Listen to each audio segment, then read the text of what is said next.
1, 2, 3, planté. Salut tout le monde. Alors aujourd'hui, on va parler des bégonias. Ouais, c'est ça, bégonias, je l'ai. Bégonias, yes. Ah, pardon, je bégaye un peu quand je parle des bégonias parce que, tu sais, bégayer, bégonias. Allez, on arrête les blagues pourries et c'est parti.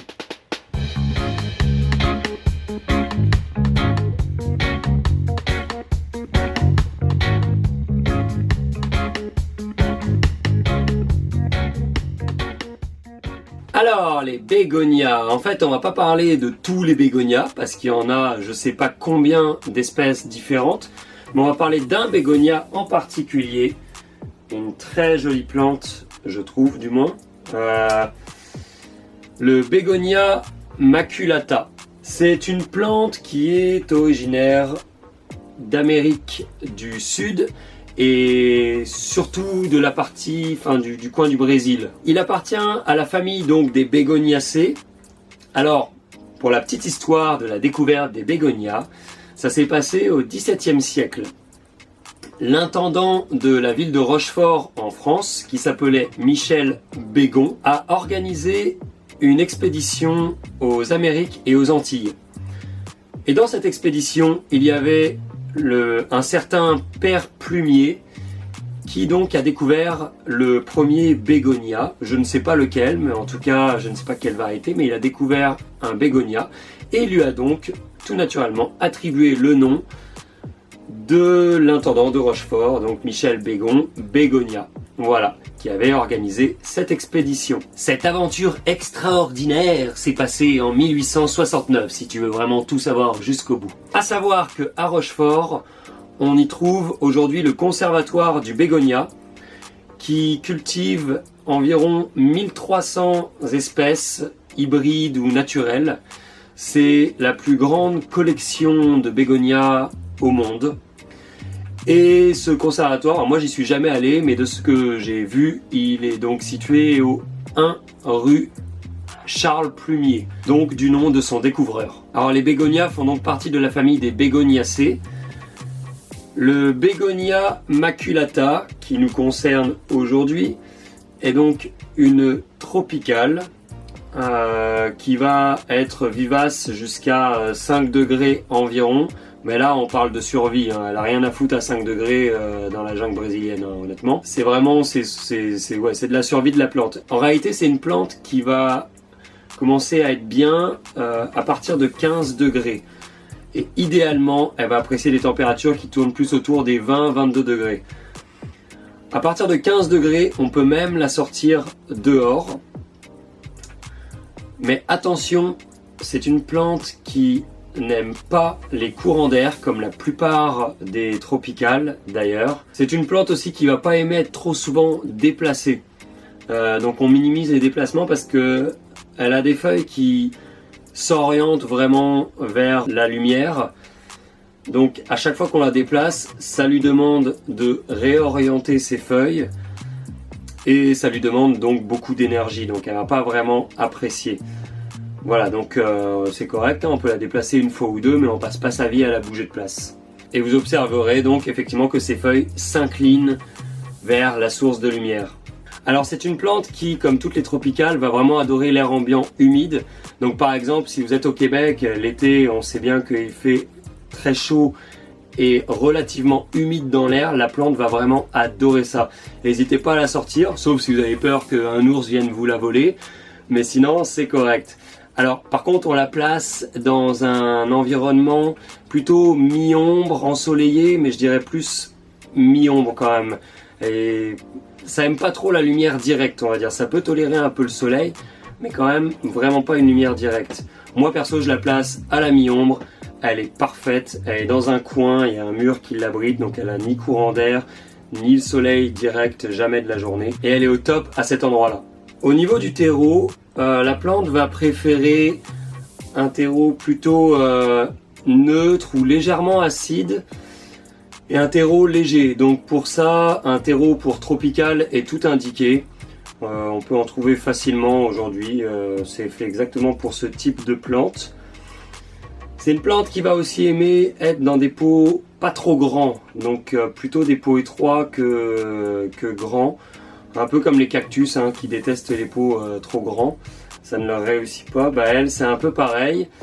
Donc un pot plutôt étroit et on la rempotera aux 2-3 ans. Au niveau de ses racines, c'est une plante rhizomateuse, donc ça veut dire que elle a des racines, c'est un peu comme le gingembre ou le manioc. C'est des racines qui vont servir de réserve alimentaire à la plante. C'est un peu comme un chameau végétal. Voilà. Bon, j'ai pas trouvé mieux comme comparaison. Ça va, hein, un chameau végétal. Le Bégonia maculata pousse relativement vite. Moi, celui-là, je l'ai depuis 2 mois, quelque chose comme ça.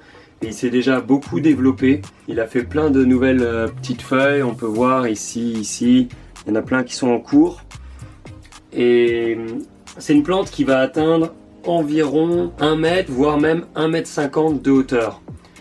Alors, on va préférer la garder compacte parce qu'elle va avoir tendance à pousser un peu comme une tige comme ça, toute simple, et à la fin ça va faire quelque chose de très aéré mais pas très beau quoi.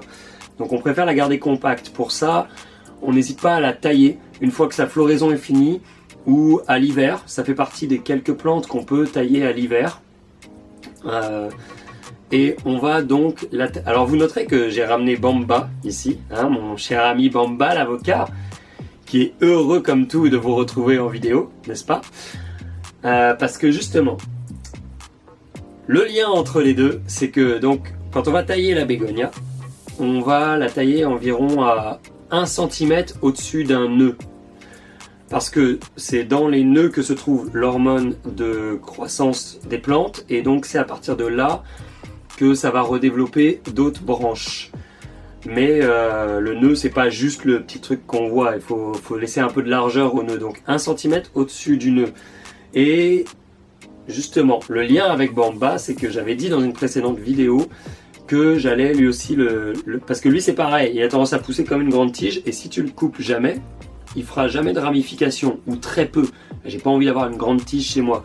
Donc pour l'obliger à se ramifier, j'ai dû le couper en haut, au-dessus d'un nœud. Et voilà ce que ça donne. Il a effectivement ramifié très très vite, en quelques semaines. Je l'avais coupé donc ici, et donc le nœud était là, hein, on est d'accord. Ici, le nœud était là, et je lui ai laissé un petit centimètre au-dessus, je l'ai coupé un petit centimètre au-dessus, et il a développé donc des branches. Il y en a une troisième qui est là, qui commence à pousser. Voilà, ça c'était pour vous montrer un peu. Pour ceux qui ont un avocat chez eux, n'hésitez pas à le couper parce que sinon il va jamais vous faire de branches. Et bien la bégonia, donc revenons à elle, c'est la même chose. Et du coup elle va se ramifier et forcément se densifier. Ce que vous aurez coupé, vous pouvez tout à fait le bouturer. Moi je ne l'ai jamais testé, mais paraît-il que c'est une plante extrêmement facile à bouturer. Donc soit dans un verre d'eau, quelques jours, on la met dans un verre d'eau, et dès qu'elle commence à développer quelques millimètres de racines, on n'attend pas trop, on la met en terre. Soit on la met directement dans un terreau de préférence pour semis ou pour rempotage, qui sont des terreaux très légers et qui permettent aux racines de se développer plus facilement. Voilà. En ce qui concerne la floraison de la plante, alors ça fait une très jolie floraison. On voit ici les petites fleurs blanches. On va avoir plusieurs cultivars qui vont faire donc au choix soit des fleurs rouges carmin, soit des fleurs roses pâles, soit des fleurs blanches. J'ai l'impression que les fleurs blanches, c'est assez rare d'en trouver qui ont des fleurs blanches. Je ne le savais pas, j'ai appris ça au fil du temps. Ça va avoir une floraison qui va débuter à peu près à partir du mois de mai-juin jusqu'au mois d'octobre, à peu près. Enfin, pour terminer avec les petits soins à prodiguer à notre Bégonia maculata, on va parler de l'arrosage. Alors l'arrosage de cette plante, on va l'arroser quand la terre en surface devient sèche. Personnellement, comme on le sait, moi je paille toutes mes plantes. Pour ma part, j'ai pas besoin de l'arroser plus qu'une fois aux 2 semaines. Je l'arrose vraiment pas beaucoup. Faut mieux l'arroser moins que trop.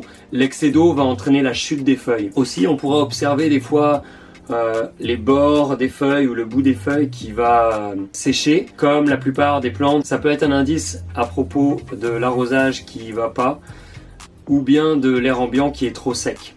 Bon, en hiver, on va diminuer la fréquence d'arrosage. Alors moi, je l'ai pas encore eu pendant l'hiver, je sais pas ce que ça va donner avec son paillage, mais ça risque d'être plutôt une fois aux 3 semaines, je pense. Voilà pour cette plante qui est donc particulièrement appréciée pour son feuillage. Elle est belle toute l'année, avec des feuilles qui ont une texture un peu caoutchouc, et avec ces petites taches blanches argentées sur les feuilles.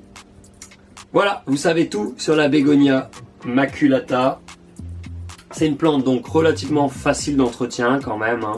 Juste pas trop la déplacer, pas l'envoyer dans les courants d'air, lui maintenir un air ambiant humide et un arrosage relativement soft. Là-dessus, je vous souhaite une très belle journée. Hop, hop, hop, hop, hop, hop, hop, pas si vite Marguerite. Je pouvais pas vous laisser comme ça sans vous montrer, parce que là, entre le moment où j'ai tourné la vidéo et le moment où je fais le montage, il s'est écoulé un petit peu de temps là, un mois ou deux, et je l'ai mise dehors dans des conditions optimales et elle a vraiment adoré. Elle est devenue super belle, elle a super grandi, elle a fait beaucoup de fleurs, là elle commence à en reperdre un petit peu, mais on est quand même début septembre, hein. Et alors la petite surprise, c'est que les fleurs sentent super bon. Ça sent vraiment très très bon quand on vient mettre son nez dedans là. C'est vraiment... Et on voit, elle a fait plein de nouvelles feuilles ici, hein, qui sont un peu plus pâles. Elle en a une toute petite ici. Et puis j'ai découvert aussi, parce qu'en intérieur, au début, elle avait quelques feuilles qui commençaient... Bon, ça c'est vraiment des vieilles feuilles, alors elles ont un peu plus de mal. Mais il y avait d'autres feuilles qui avaient commencé un petit peu à brunir sur le bout. Parce que dans une maison, c'est toujours un peu trop sec, l'air. On a beau faire ce qu'on peut, des fois c'est pas suffisant. Et là, en la mettant dehors, elle a des feuilles qui ont cicatrisé carrément. Donc elle a une capacité de cicatrisation de ses feuilles, c'est étonnant. Et bon voilà, c'était pour vous la montrer quoi. Elle est vraiment super belle. On voit bien là, à la lumière du jour, en extérieur, le rouge des feuilles. Donc je pouvais vraiment pas laisser cette vidéo se terminer sans vous montrer ça. Un petit truc intéressant aussi, c'est que ici j'ai d'autres bégonias. Et on voit bien la ressemblance, tu sais, entre les feuilles, genre comme ça, comme ça. Puis ici, on voit que c'est la même forme. On voit aussi que les fleurs, ça se ressemble beaucoup. Alors par contre, ces fleurs-là, elles sentent rien. Elles sentent strictement rien. À la différence de la Bégonia maculata. Voilà, c'était une petite intervention d'urgence avant de finir cette vidéo. Alors pour le coup, je vais me permettre de finir la vidéo à présent. Donc je vous souhaite une excellente journée comme d'habitude. Amusez-vous bien dans... Wow. Tout doux le carcajou là. Parce que attends, c'est bon, je sais, c'est un petit peu Inception mon concept de vidéo là, une vidéo dans la vidéo dans la vidéo dans la vidéo. Mais là, on peut pas passer à côté du fait qu'il y a un moment, il faut quand même la tutorer. Hein? Toi qui passe à vélo comme ça pendant ma vidéo, hein? Qu'est-ce qu'il fout là dans ma rue? C'est ma rue, wesh, ma rue, hein? Tu peux pas passer à côté d'un tuteur, hein? Regarde, hop, je passe à côté du tuteur. Ça se peut pas, on peut pas ça. Ok, bon, hein? Donc, il faut quand même. En vrai, maintenant. Elle a besoin d'un tuteur quand même. On peut lui enlever vite fait pour la présenter à la caméra, oui. Mais il faut quand même mentionner que maintenant, on lui met un tuteur. Parce que, bon, ça l'aide quand même, sinon elle va pencher de plus en plus.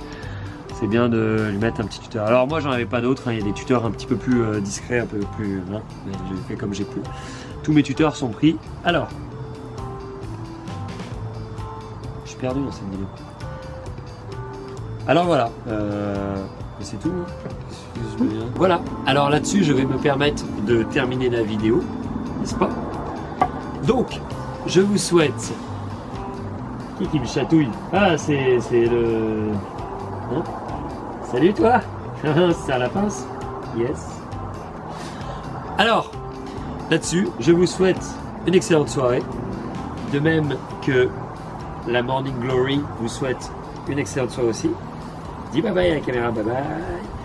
Et nous...